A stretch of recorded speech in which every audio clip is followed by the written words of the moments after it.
Pemirsa, kelompok Houthi Yaman terus melancarkan serangan. Kali ini mereka menyasar kapal militer milik Arab Saudi. Pasukan Houthi Yaman secara resmi mengumumkan rangkaian serangan baru terhadap kapal militer milik Arab Saudi. Tanya itu, Houthi juga menyasar pangkalan Saudi di wilayah Marib dan Muka. Houthi beralasan serangan ini merupakan respons atas agresi dan blokade Saudi. Anggota Biro Politik Ansarullah Ali Al-Dailami mengatakan serangan terhadap kapal dan posisi militer Saudi adalah bagian dari strategi pertahanan. Serangan ini semakin meningkatkan tensi antara pasukan Houthi dengan Arab Saudi.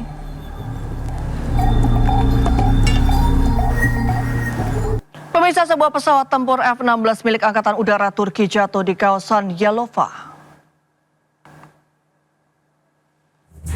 Bola api membumbung ke langit saat pesawat tempur F-16 milik militer Turki jatuh di Provinsi Yalova saat menjalani latihan terbang.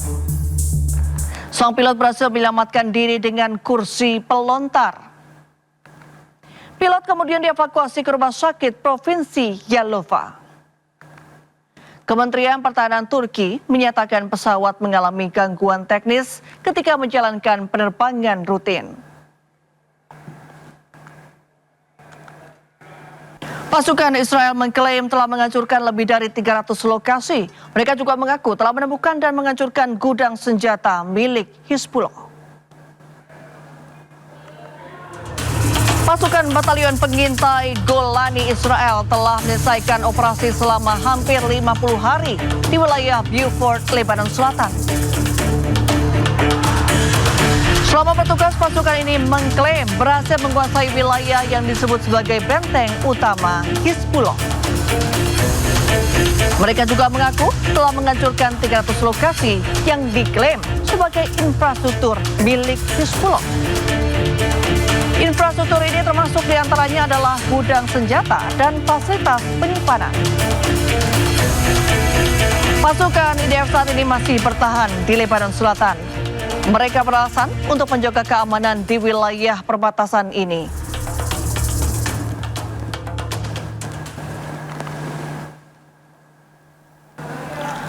Sementara itu, pasukan Israel mengibarkan bendera di bangunan-bangunan bersejarah di Lebanon Selatan. Salah satunya bendera Israel berkibar di atas kastil Dubieh. Bendera-bendera ini menghadap desa-desa perbatasan yang porak-poranda akibat serangan Israel. Dubieh adalah salah satu dari 5 benteng yang membentuk kawasan Kastil Gunung Amel, diresmikan UNESCO dalam daftar warisan dunia. Kedua wilayah ini masuk daftar warisan dunia dalam bahaya di bawah prosedur darurat. Israel juga mengibarkan benderanya di bangunan bersejarah rumah-rumah warga Lebanon yang hancur serta pohon-pohon yang rusak akibat serangan Israel.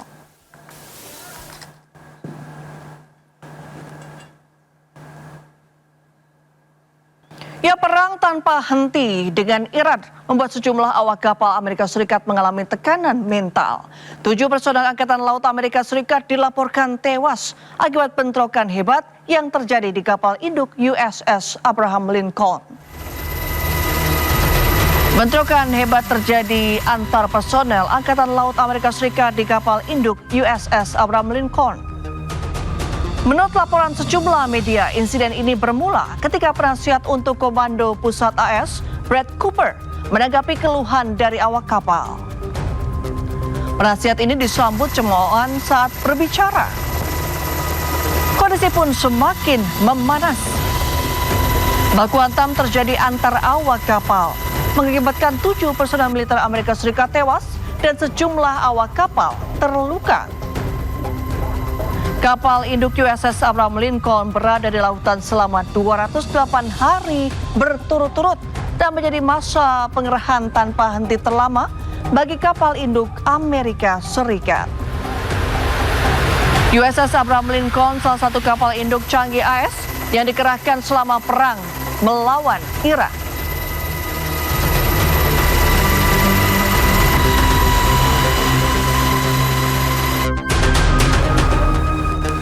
Pemirsa, Ex-Kabar Eskrim Polri Susno 2J menilai ekshumasi jasad Sutrimo yang telah dimakamkan 21 hari lalu sebenarnya terlambat. Meski demikian, langkah ini penting untuk dilakukan sebagai bagian proses penyidikan. Dan berikut cuplikan dialog bersama Yudi Handoyo. Terlambat ya, ini terlambat ya, tapi tidak ada kata terlambat itu dalam penyidikan ya, lebih baik telat daripada tidak gitu kan. Karena ini sudah cukup lama waktunya. Kenapa lama?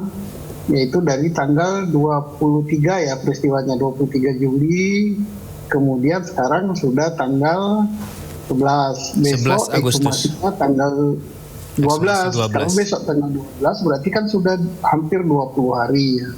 Mudah-mudahan saja hasil ekshumasinya itu masih cukup baik gitu. Artinya kondisi jenazahnya masih bisa untuk diadakan uji laboratorium ya, terhadap lambung, terhadap ginjal dan sebagainya, organ-organ dalam daripada Sutrimo ini. Mudah. Ya, ke informasi lainnya, pemirsa, harga Pertamax masih mahal. Banyak masyarakat beralih ke BBM subsidi jenis Pertalite. Kondisi tersebut membuat hampir SPBU di Jakarta selalu dipadati antrian, termasuk di jalur antrian sepeda motor. Ya, seperti inilah panjangnya antrian pengisian BBM subsidi jenis Pertalite di SPBU Keramat Raya Senen, Jakarta Pusat pada Rabu sore.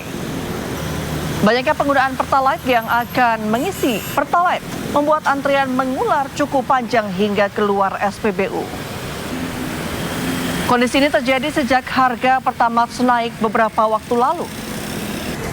Akibatnya banyak pengguna Pertamax beralih menggunakan BBM subsidi jenis Pertalite dengan harga Rp10.000 per liter. Bukan di 1-2 SPBU, antrian BBM Pertalite sering terjadi di banyak SPBU di Jakarta.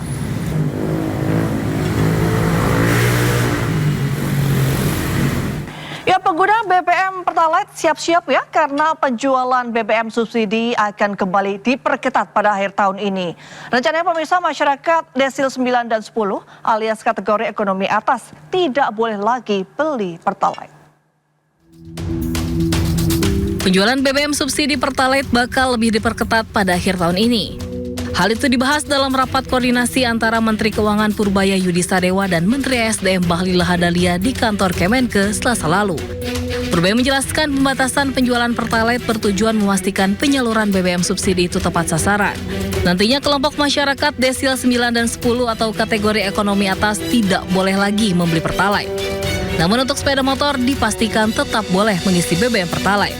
Jadi tadi kita membahas kemungkinan implementasi pembatasan subsidi Pertalite untuk yang tingkat atas, mungkin yang kuartal 10, 9, 10, supaya nanti bukan sekarang ya, beberapa bulan kemudian kita bisa kurangi secara bertahap. Sedang kita pelajari sistemnya. Saya juga sudah sempat melihat sistem Pertamina sudah cukup baik sehingga siap bisa dilaksanakan. Menyangkut dengan pembatasan itu, nanti kan ada jenis kendaraan, ya. Jangan pakai BMW, pakai Mercy, masa pakai minyak subsidi. Itu yang dimaksudkan oleh Pak Menteri tadi. Bahlil menyebut selama ini masih banyak kelompok masyarakat ekonomi atas yang menikmati Pertalite bersubsidi, termasuk kategori desil 9 dan 10 yang merupakan kelompok di peringkat 20% teratas dari sisi kesejahteraan ekonomi.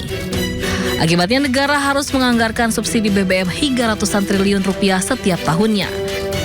Kebijakan pembatasan berpotensi menghemat anggaran subsidi hingga 17 triliun per tahun. Tim Liputan iNews melaporkan.